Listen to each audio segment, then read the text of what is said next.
So good morning everyone to our Bearing Point talk here at the Impact Hub in Zurich. Very few organizational aspects first. So we will have the first 30 minutes our discussion, and we'll then happy to take your questions afterwards. So questions here from the public, but also via live chat. My name is Claudio Stadelmann. I am responsible for the insurance practice of Bearing Point in Switzerland, and I'm your host today. My guest is Steffen Schade. Good morning. Steffen, he is the head of digital platforms at AIA Group. AIA is the largest independent listed pan-Asian life insurance group with total assets of more than 160 billion US dollar. And it has a presence in 18 markets, including mainland China, Hong Kong, Singapore, Thailand, Australia, Indonesia, and India. AIA serves the holders of over 28 million individuals policies and more than 60 million participating members of insurance schemes. Steffen, he is responsible for digital innovation, productivity and experience for customers and distributors through technology and platforms. He is known for leading the interactive point of sales, or short IPOS, and interactive mobile office, IMO, which are Asia's market-leading sales platforms. The platforms won several innovation and technology awards. Steffen joined AIA in 2012, and he is based in Hong Kong. Prior to AIA, Steffen held several CIO and COO roles at life insurance companies. During that time, he worked in Korea, in China, and Hong Kong.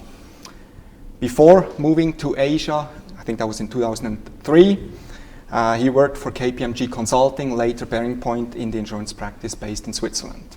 Steffen, again, thank you very much for being with us this morning. We are happy to have you. In today's talk, we would like to take you behind the scenes of the AIA's market-leading sales platforms and discuss what we can learn from Asian insurance companies.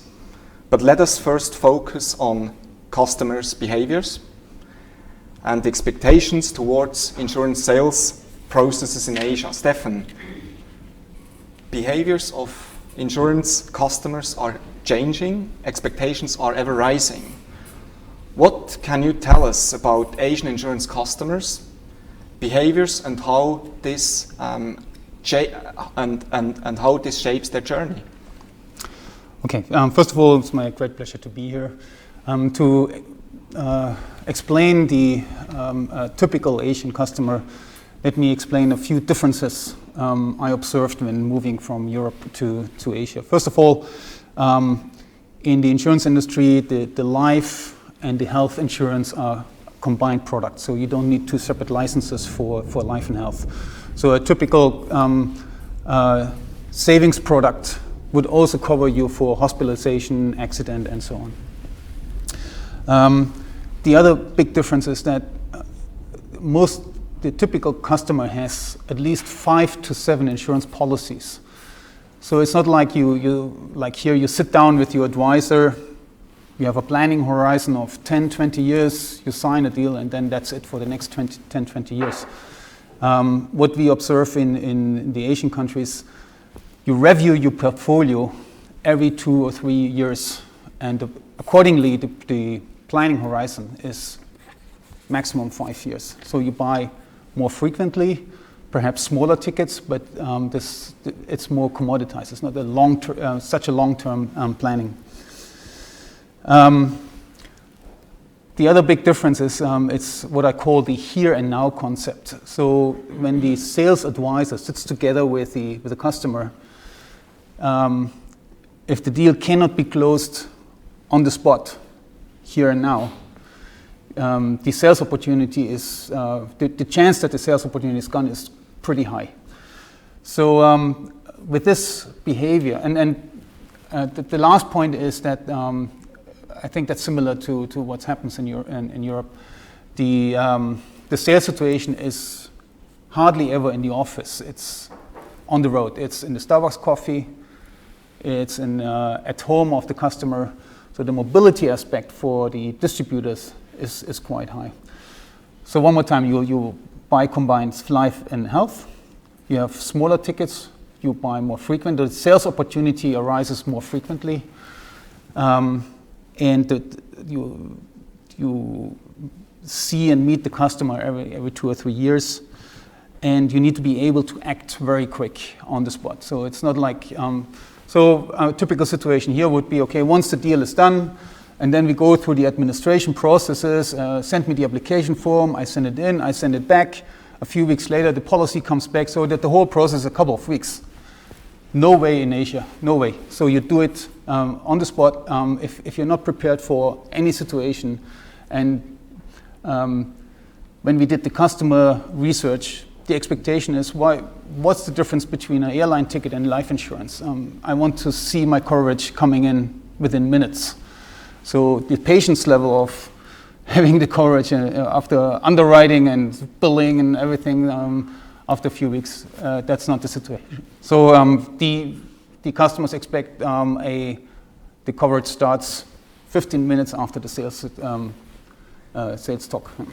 It's very interesting. Maybe looking a bit at changing or at the European situation, I think changing behaviors along the customer journey is also eminent for European insurance companies. According to a recent study of the Insurance Institute of the University of St. Gallen, there are particularly 3 different trends seen. Number 1 is digitization, number 2 is individualization, and number 3 is emotionalization. I think while the trend towards digitization is quite obvious, it will further evolve as technological changes will appear and will become even faster in future. Looking at the trend of individualization of customers, we can expect that the customer journeys will further differentiate, and that's mainly due to rising interaction and touch points, and also interaction types that we have with the customer. Customers expect today that they get approached with personally fitting offers. We should know the customer. And the third trend is concerning emotionalization, as I said, which basically means that insurance customers mostly wish simple products. However, when closing a deal, it is expected to be also emotionally loaded.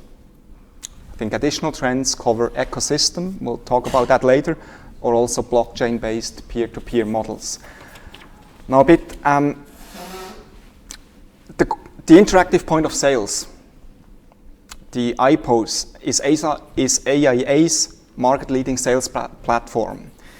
As we heard, it won several innovation and technology awards. Steffen, can you please tell us what exactly is IPOS? Okay. So IPOS stands for Interactive Point of Sales. In principle, it's an app on the iPad that covers the sales situation when the advisor sits together with a customer. We had a couple of principles when we built this. First of all, it must be complete.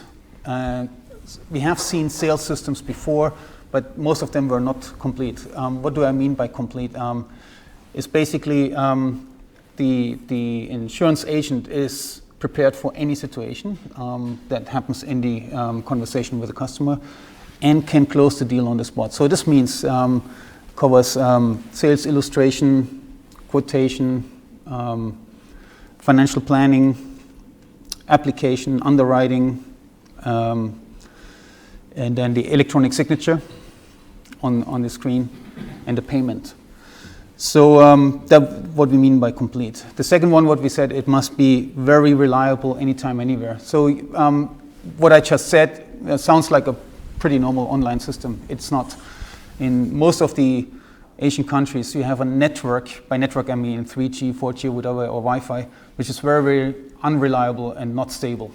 So everything what we built was available, what we call offline as an app, should work without connectivity. And then so that the sales agent is very confident about number one, it works, and number two, it's complete. So the brand, the picture we had in mind was an insurance agent goes to the customer with only the iPad, nothing else. So, and the agent is confident, again, everything is there, and it works.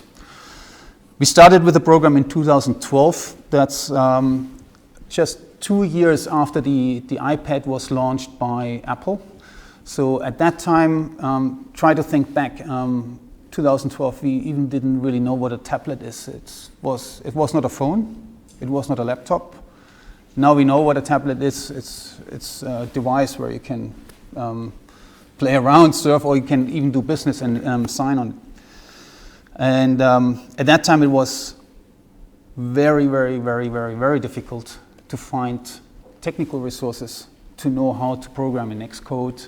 So this was, by now we have built up our internal know-how in development hubs in Beijing, in Guangzhou, also in Kuala Lumpur. We rolled it out to 14 markets, most of the markets you mentioned in the beginning. So that's the Southeast Asia, North Asia, and China, and the most westward country is India for us. By now, 70,000 agents are going to the client meeting just with an iPad, nothing else. 70,000. That's 14 markets combined. And in all of the markets, we have been the first with electronic signature in the life insurance industry. So now that was really significant. So the regulatory environment, we will talk about this a little bit later, but it was new to the regulator, was new to the agent, was new to the customer. So that's basically the idea of IPOS. Yeah. What are critical success factors to stem such a large-scale digital innovation initiative, Steffen? I would mention three of them. So first of all, we had a very strong management support. So all the way from the group CEO, the group exco, the country CEOs, they were all very supportive of the initiative. So the whole organization knew that this initiative is there, and we are trying to roll this out to as many countries as fast as possible. The second one was what we call the empowerment. That project team was the core team was not more than 6 or 7 people. That's it, finish. Of course, we had vendors and designers and everything and developers. So those 6 or 7 people were totally entrusted with making the decisions, managing the budget properly. Yes, there was a steering committee, but the steering committee was a quarterly meeting and was looking only at strategic direction. There was no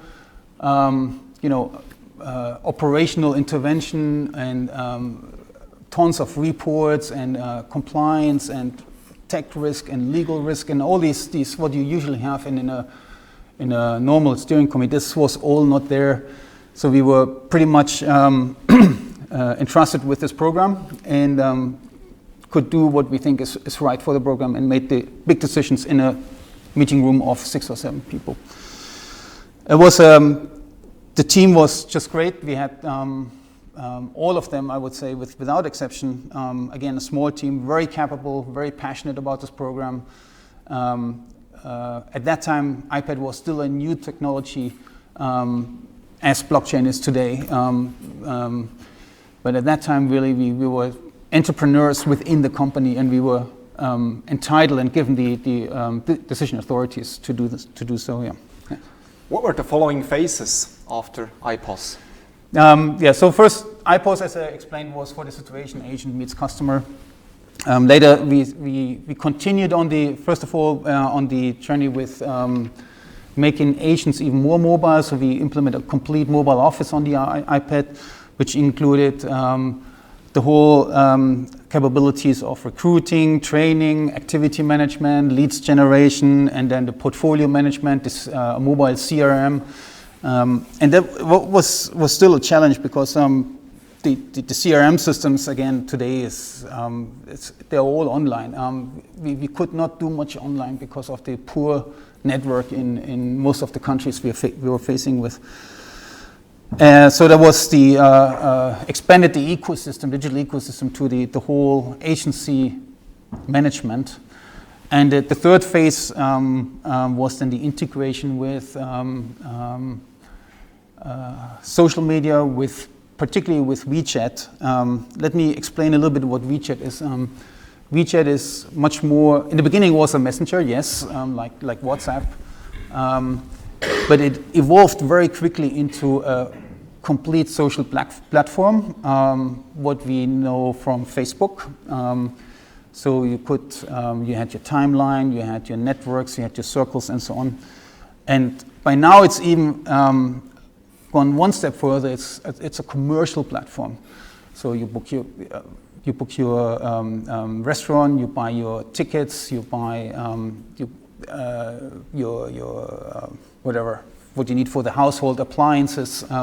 So it's an all-in platform. So, and by now you can also buy insurance through your mobile phone on the Wechat platform. So that's from messenger to social media platform to a commercial platform, and we integrated that into a total ecosystem.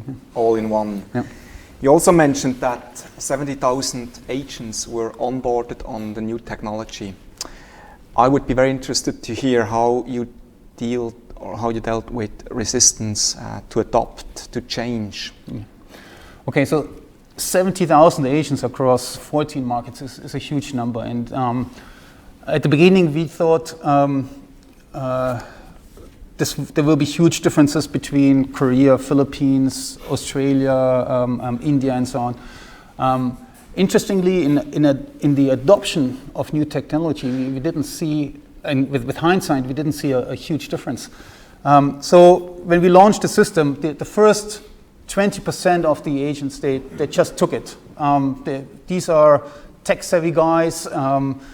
When there's a new piece of technology, that just jump on it and use it. So so the first 20% come very naturally, very for free. And then we started with marketing activities, posters, and how great this iPost is, and so on. So put in small incentives for vouchers for using the platform. That brought us to about 50%, half of the sales force. And then let's call this the carrot phase. So we use the carrot to attract users. After that, we use the stick. Stick means we put in sort of penalties if you do not submit your business through IPOS. You pay a administration fee, or you get excluded from certain contests, and so on. So this was the stick. And that brought us to depending on the market, to 80-90% of adoption. The last 5% are the most difficult one. You still have some people who even don't know what an iPad is, hardly know how to use the phone, or if they use the phone, it's only calling. That's all what they use in terms of technology. Older people, they are usually focused on retirement business, and this still huge cases in the life insurance. And so retirement funds transferred from A to B. We can't ignore this. The issue is for those remaining few cases, you need to maintain a whole receiving channel, a manual paper receiving channel, just for those few cases. So that's you can't ignore it. You can't just simply squeeze this out. In some of the markets, we are at the level of 98%.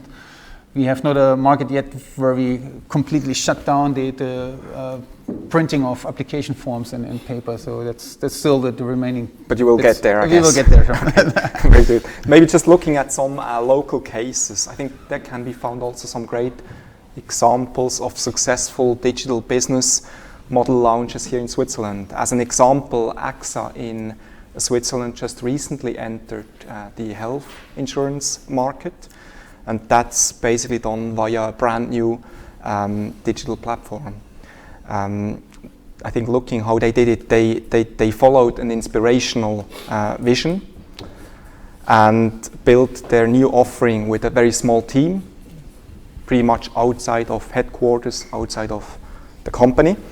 And some of the critical success factors here were that they were starting small, making constantly decisions and applying an agile approach to also get feedback, improve and scale. Steffen, in terms of risks and threats, based on your experience, where do you see the major pitfalls? Okay, so the typical answer to that question would be all the typical what you see in a project management handbook from Harvard or whatever. I think that the biggest risk, particularly in the Asian markets, is falling behind, being too slow. So if you overwhelm a project and almost choke a project with the governance and what I mentioned, compliance team, security team, legal team, architecture team, everything, that easily slows down a project to a degree that you self-administer yourself. So it's and you make little tangible progress. So being too slow, not acting fast enough, that is the other side of the risk. If you want to manage risk, don't overly manage it, right? What went extremely well and what I've seen other big projects, and I guess you have seen big projects, just sort of not making progress because of all these the security concerns and risk concerns. So that's one. Being too slow, that's definitely one of the. It's a market risk. The other one, when we started the program, the regulator was not ready. Yes, most of the countries we went in, there was they had an e-commerce act and a definition of what e-signature means. So that was in principle there. But still, you have also you have the regulatory bodies in each of the countries, as you have here in Europe, and they wanted to see what's going on with electronic signature. So we went to all of the regulators and showed explained our project to them. And I want to one specific situation that really stuck to my mind, and I can clearly remember this was years ago, but anyway, it was actually in Vietnam. So we go to the Ministry of Finance. So the insurance regulator is under the Ministry of Finance in Vietnam, and so we went there, and like in a communist environments, very very stiff, and so you're sitting on this side, they're sitting on their side, and they didn't say a word during our presentation. So we go there, present everything, and then there was a very high-ranking minister there, and at the end of the presentation, he just says, well, please implement it quickly. It will be good for our marketplace in Vietnam. So this sort of openness to new technology was totally unexpected. I don't think I would have heard something like this in any of the European countries. So that was really an eye-opener. With that, we once we have, and there's a bit of a competition between the marketplaces in Asia. So once the first implementation was in Singapore, and then let's say next one is Malaysia, and then there's a sort of jealousy. Hey, they are faster than us. Why? So the regulator would not stand in the way to to keep their country ahead of the competition. Yeah. And let me drive an analogy to new emerging technologies like blockchain. Regulatory environment not ready. A lot of talk is going on. Yes, we need regulations for cryptocurrencies. We need blah blah blah. But we are in a space, a new technology is evolving, regulations are not ready, and here I would give the same tip. Just go ahead, start with something small, and go to the regulator, present your project. Based on my experience in Asia, it works. So That's very interesting to hear also. Maybe looking at the example of Wechat, what if data protection becomes stronger in China? What about, as we said, data privacy aspects here? Yes, that's a correct observation. The data privacy and data security regulations in China are not as strong as in other countries. And relating this back to our project, IPOS, we implemented this in Singapore and Hong Kong, which have a very sophisticated regulatory environment. We also deployed this technology to Citibank. Is one of our distribution partners. And Citibank is a company listed on the New York Stock Exchange, so all the Sarbanes-Oxley applies to them. And I tell you, the checks we had to run through with our and security and vulnerability testing and all those things, very extensive. So from our part of the technology, I would say we are ahead of the regulations in most of the countries. I would guess in that aspect, China needs to catch up, definitely. Yeah. As we just heard from Steffen, one of the main risks for insurance companies is to be driven out of the market because if they're not moving fast enough. I think, in fact, in the past, such technological innovations could take several years. I think whereas nowadays new emerging digital ecosystems can change a whole industry in a very short time frame. According to a recent study of Gartner, the biggest challenge of digital transformation in the insurance industry is culture. Culture followed by resources and talent. And one of the proposals is basically that insurance executives should consider a more aggressive approach to change management, including, as you said, promotion from top down. According to Gartner, insurance CIOs are not really risk takers today. The majority adopts proven or maturing technologies with manageable risks. However, new technologies will be required, as we just heard, will be required in the next couple of years as digital requirements will evolve and security threats will increase. Now, Steffen, we are interested in your conclusions on what we can learn from Asian insurance companies. What are the most important takeaways? First of all, be fast, be quick. If you fall behind competitors, you're driven out of, squeezed out of the market very quickly. So that happens in Asia, I would guess, by far quicker than it would happen here. So that's definitely one. So having said that, again, don't, as I mentioned before, don't overdo it with project risk management, with governance, and then as we did, jump on new technologies. Start with small projects. You don't need to, as a CEO of a big insurance company here in Switzerland, you don't need to turn the company upside down with innovation and new technologies. Start with a small project, empower the team, trust the team to set something up that makes sense, is pragmatic. Of course, with that, you need to select your team carefully, capable people who are passionate about new technologies, who work sensibly, but then let them do, and the results will come clearly. Again, do it in a maybe outside of the regular governance.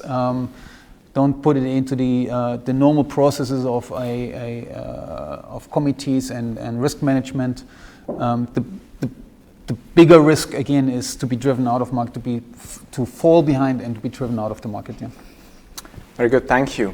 So now we would like to open the floor to questions here in the room, but also online. Here, questions in the room first, please.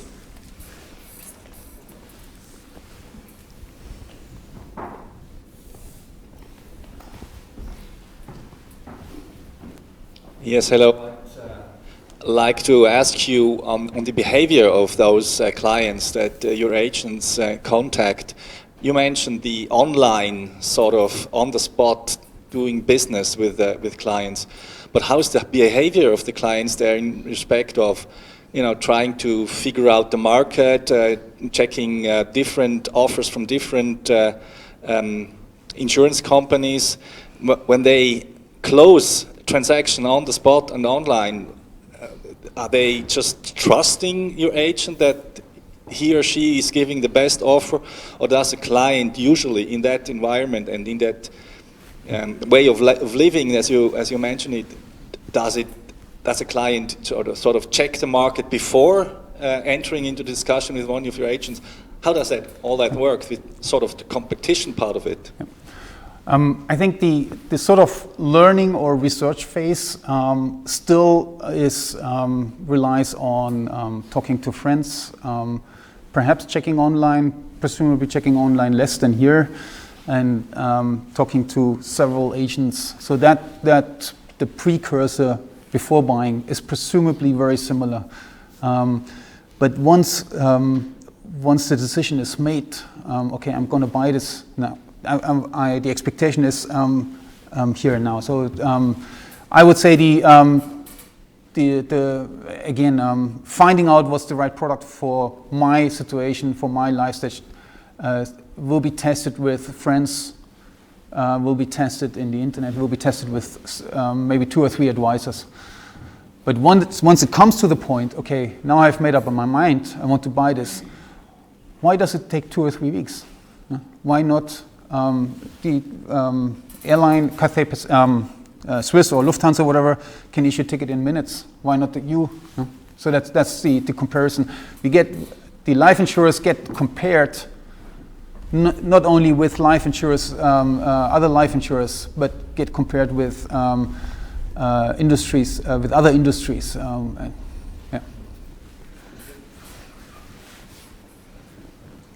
I have a question. I actually have 3 separate questions covering 3 different topics. So one is the distribution model. I assume that in these countries you already had agents, right? And were they dependent or independent agents? And if so, was there never a fear? Because I'm coming from one of the established insurers. Is there not a fear of cannibalization of the existing market if you go online through the Wechat distribution channel, which is basically retail direct with the customer? So how did you challenge or how did you manage that? Okay, so yes, the main distribution channel is still agents, and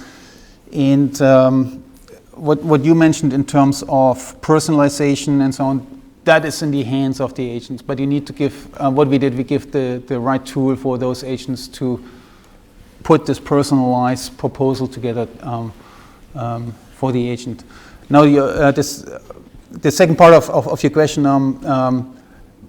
The agents, they're using social media, whether it's WeChat, Line, WhatsApp, and so on, to stay in contact with their customers. So that is not really industrialized at this moment.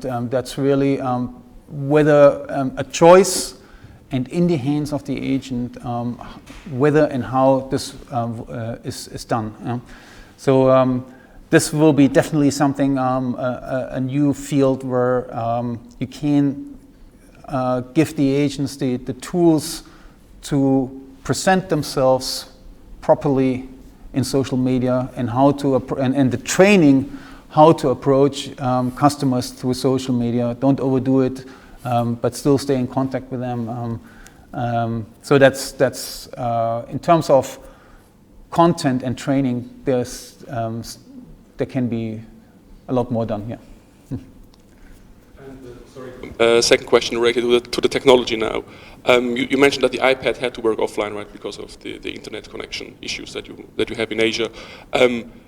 I assume you've had a legacy policy or underwriting system already in place within the separate markets. So from a technology standpoint, is there a separate underwriting platform running within the application on the iPad, or do you probably have to have some sort of connection with the central system, I assume. So how did you manage that? And is this a new development, or did you enhance on the existing IT infrastructure you already had? Okay, excellent question. So,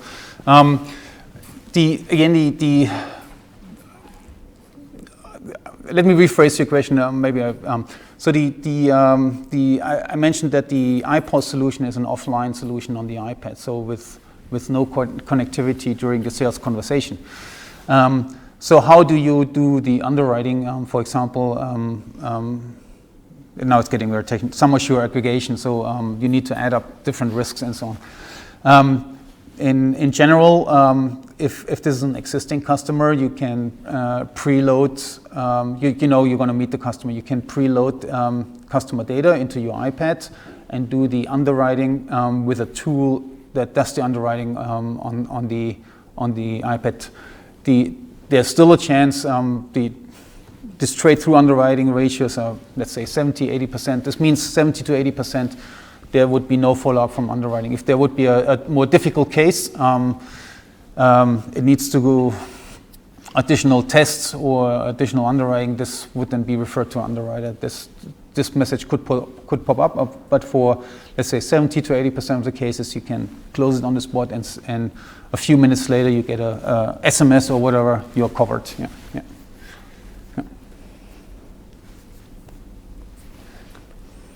My question was also related to the underwriting.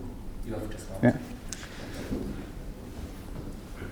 So maybe, since there were two questions, explain this. So after the sales process is completed, signed, paid, the agent can submit the case to the back office system. Right? So there's a button, submit. Right? The agent presses the button at the time when the client meeting is over or during the client meeting, because at the moment he presses the button, he's not sure whether the connectivity the connection can be established. So either he presses now and engages in conversation, but it's not the agent is not dependent on the system anymore, or waits. He's again in an area where there's a 3G coverage, and then presses the button and then can. But then still the case gets submitted to the backend systems, and from there the confirmation comes. Yeah. One last question from the public. Yeah. So I had one question about the branding. AIA is a pure Asian brand. Does that make any difference of how clients interact with you or what they expect from you than if you would be a global brand or a European brand trying to penetrate the market? That's a tricky one. I would say it depends pretty much on your market share in that country. So let's take a country in Korea. Let's say Korea, where we have a small market share. I think 1 or 2%. I'm not 100% sure. Like this. So AIA is not a strong brand there in the first place.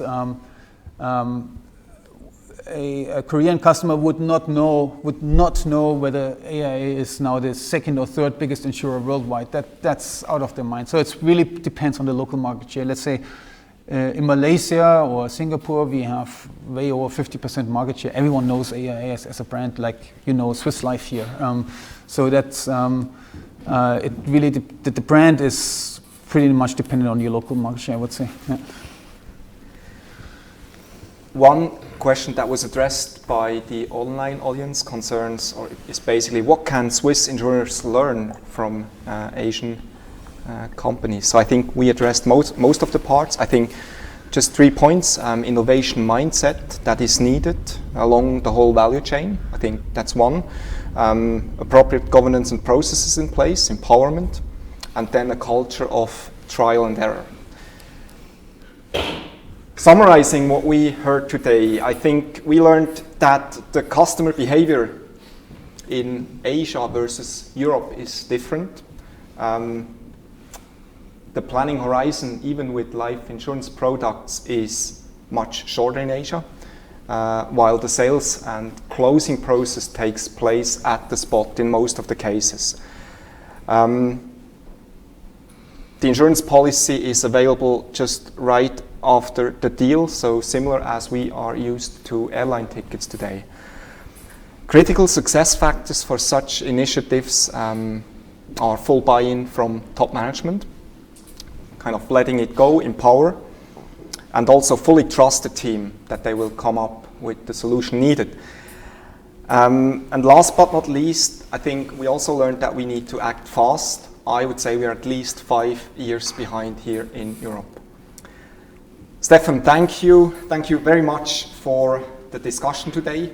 It was a great pleasure and very insightful to discuss with you. This podcast will be available in 1 to 2 days. Our next Bearing Point talk will take place on the 8th of May and will be around blockchain. And I would like to thank you here and also to the audience that is listening in. Thank you very much and have a wonderful day.